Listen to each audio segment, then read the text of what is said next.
Votre journal de la fin de journée, c'est Europe Soir. François Claus. Il est 18h18, place à l'invité d'Europe Soir, François Claus. Bonsoir Cédric Vasseur. Bonsoir. Cédric Vasseur, maillot jaune qui restera toujours dans nos cœurs. Vous avez été également un grand consultant. Vous êtes aujourd'hui le manager général de l'équipe Cofidis. Et on voulait vous entendre, Cédric Vasseur, sur cette ambiance un peu délétère autour des routes du Tour de France, des sifflets, des huées, des crachats, moins de monde sur la route de l'Alpe d'Huez que d'habitude hier, des audiences télé en baisse. Est-ce que la passion Tour de France est en train de s'étioler, Cédric Vasseur ? Non, je pense pas. Je crois que la passion du Tour de France va rester dans les cœurs du gens. Malheureusement, c'est vrai que je crois que le scénario déçoit peut-être un peu le public. On vient juste après l'effervescence de l'équipe de France et de la Coupe du Monde. C'est vrai. Et puis c'est vrai qu'on s'attendait quand même à un spectacle un petit peu plus important. Alors en première semaine, dans les Alpes, et puis aujourd'hui aussi, parce qu'aujourd'hui on est un peu déçus, 4 coureurs simplement dans l'échappée. Nous on avait un peu misé sur les chances de victoire de l'échappée, et moi aujourd'hui je suis déçu de voir qu'aussi peu d'équipes se sentent concernées par une échappée sur les routes du Tour de France. C'est Ça veut dire quoi, Cédric Vasseur ? Ça veut dire quoi ? Ça veut dire que tout le monde se soumet à la glaciale domination des Britanniques de Sky ?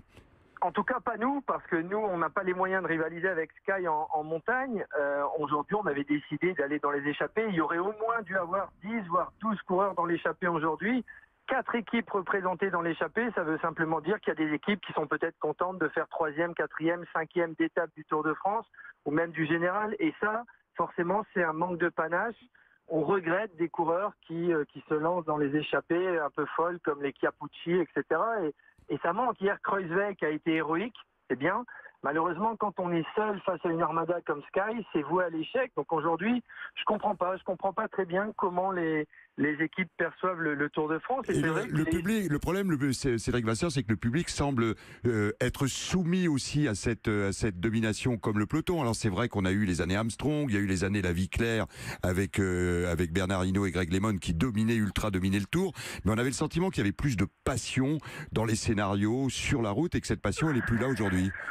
Oui, alors le public peut pas faire grand-chose par rapport à ça. Par contre, les équipes, les coureurs peuvent. Et je crois que quand on est sélectionné dans une équipe pour le Tour de France, on se doit d'honorer cette sélection, on se doit de se montrer, d'être un acteur. Et il y a beaucoup trop de coureurs qui aujourd'hui sont passifs dans le peloton. Certains vont même terminer probablement le Tour de France sans qu'on l'ait entendu une seule fois leur nom à la télévision. Et ça, donc vous en voulez plus, Cédric Vasseur, finalement, à l'ensemble du peloton qu'à l'équipe Sky. Vous leur demandez, bougez-vous.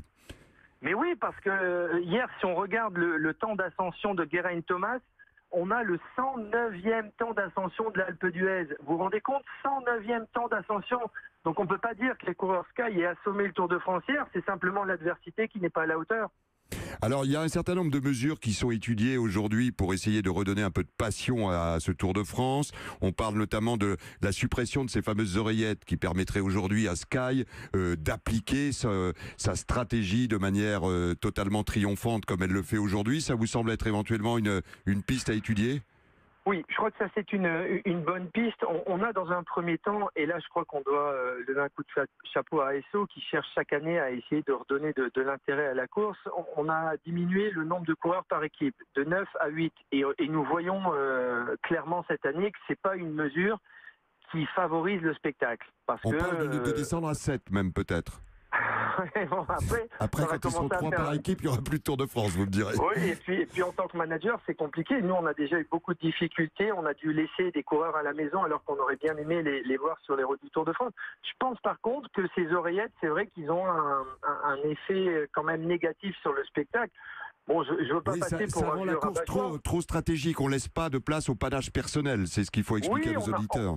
On a trop d'infos en temps réel. Alors c'est vrai que les enjeux sont de plus en plus importants dans le monde du sport professionnel, ça on peut le comprendre. Mais je vais vous donner un exemple simple. En 97, quand j'ai remporté mon étape sur les routes du Tour de France, il n'y avait pas d'oreillette. Et je pense qu'avec l'oreillette, jamais je n'aurais pu prendre 19 minutes, 20 minutes. Ouais, donc je crois qu'il faut redonner un peu d'incertitude au sport. Cette incertitude fait vibrer les téléspectateurs. Et puis ça laisse, je pense, un peu plus de chance aux échappés, parce que qu'est-ce qui fait rêver les téléspectateurs? Ce sont les échappés héroïques. Un bien peloton sûr. rouleau compresseur, ça fait pas rêver. Alors il y a également la volonté peut-être de réduire la masse salariale des équipes. On est un peu dans une dynamique aujourd'hui sur le Tour, celle un peu du championnat en football, hein, le PSG et les autres. Là il y a Sky et les autres. Est-ce qu'on pourrait éventuellement limiter l'écart de puissance sur le plan financier? Ça peut être une piste. Sky aujourd'hui, c'est 36 millions d'euros déclarés de budget. Je dis bien déclarés parce qu'on ne connaît pas le budget réel, donc ça veut dire que c'est à minima 36 millions d'euros. Je vais vous donner le budget de Cofidis, c'est 11 millions d'euros. Donc vous vous rendez compte que la différence entre les équipes est énorme. Et donc des équipiers de l'équipe Sky pourraient réellement être des leaders de beaucoup de formations. Donc la force de frappe de Sky est très importante. C'est vrai, mais là je pense qu'il faut plus agir au niveau des instances que des organisateurs de courses. Ce sont les instances qui pourraient éventuellement fixer des salary cap, comme c'est le cas dans le monde du football, c'est-à-dire limiter les budgets pour qu'il y ait une certaine équité. Une sorte de fair play financier appliqué au vélo, quoi, voilà. Exactement, un fair play financier qui permettrait aux équipes quand même de pouvoir rivaliser. Et puis on pourrait revoir des Cédric Vasseur faire leurs épopées sur les routes comme on les aime et qui nous manquent dans ce Tour de France. Merci beaucoup Cédric Vasseur d'avoir été en direct sur Europe 1 pour nous éclairer. Et puis on va espérer avec vous qu'il va y avoir un peu de vie dans les Pyrénées et dans quelques jours parce qu'on s'ennuie 5 heures devant la télé pour savoir ce qui va se passer. Comment voulez-vous qu'on regarde ?